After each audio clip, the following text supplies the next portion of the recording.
غم کا بہترین علاج مصروفیت ہے۔ مقتول کے لیے یہی فخر بہت ہے کہ وہ قاتل نہیں۔ حیا ناپاک لوگوں کی آنکھوں سے بچنے کے لیے ایک ڈال ہے۔ جانے وہ وقت کب آئے گا جب فطرت ہماری معلمہ، انسانیت ہماری کتاب اور زندگی ہمارا مکتب ہوگی۔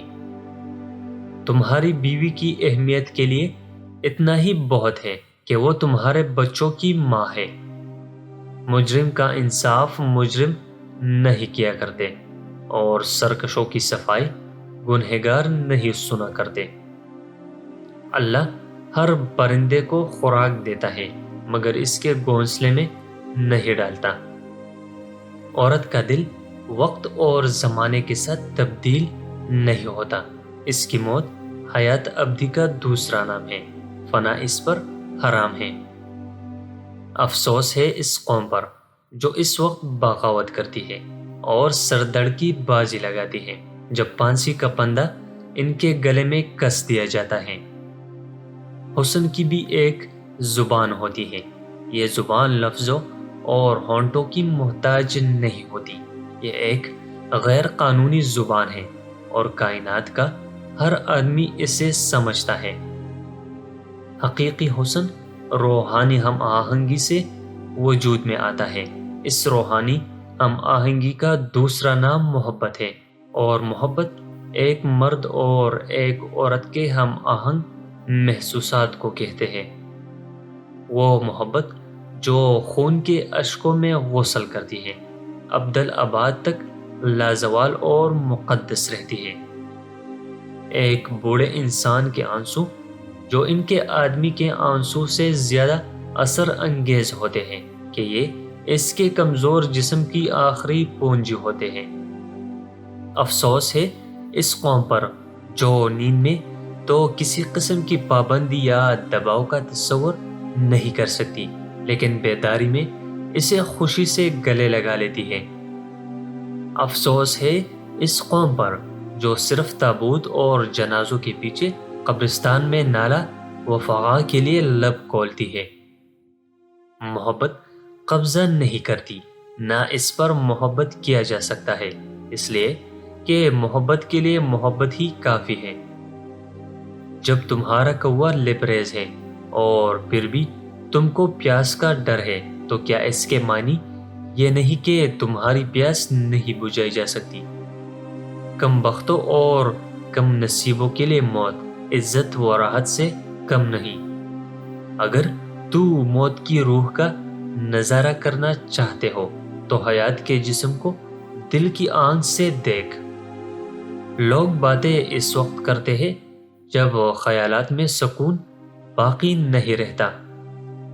بعض لوگ ایسے بھی ہوتے ہیں جو بغیر سوچے باتیں کرتے ہیں اور ایسی سچی باتوں کا اظہار کر دیتے ہیں جو وہ خود نہیں سمجھتے۔ اگر کسی خوف سے نجات چاہتے ہو تو تمہیں یاد رکھنا چاہیے کہ اس خوف کا گھر تمہارا اپنا دل ہے، نہ کہ اس شے میں جس سے تم خود خوف زدہ ہو۔ اپنے علم کی گہرائیوں کو کسی پیمائش کی لکڑی یا لنگر کی دوڑ سے ناپنے کی کوشش نہ کرو۔ تمہارا دوست تمہاری ضرورتوں کا جواب ہے۔ وہ تمہارے کھیت کی طرح ہے جس میں تم محبت کا بیج بوتے ہو اور شکر گزاری کی فصل اگاتے ہو۔ جب ایک بھی پتی سوکھ کر پیلی ہوتی ہے تو پورے درخت کو اس کا خاموش غم ہوتا ہے۔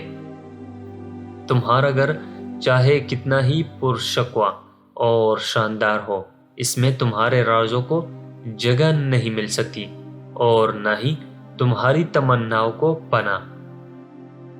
تمہاری خوشی تمہارا بے نقاب غم ہے۔ ہر لگن اس وقت تک اندھی ہوتی ہے جب تک کہ علم نہیں ہوتا، اور ہر عمل کھوکھلا ہے جب تک کہ محبت نہ ہو۔ بلائی کا وہ کام جو اپنی تعریف کر کے کیا جائے لعنت کا پیش خیمہ بن جاتا ہے۔ لوگ مجھ سے کہتے ہیں کہ اگر تم کسی غلام کو سوتا ہوا دیکھو تو اسے مت جگاؤ، ممکن ہے وہ آزادی کا خواب دیکھ رہا ہو۔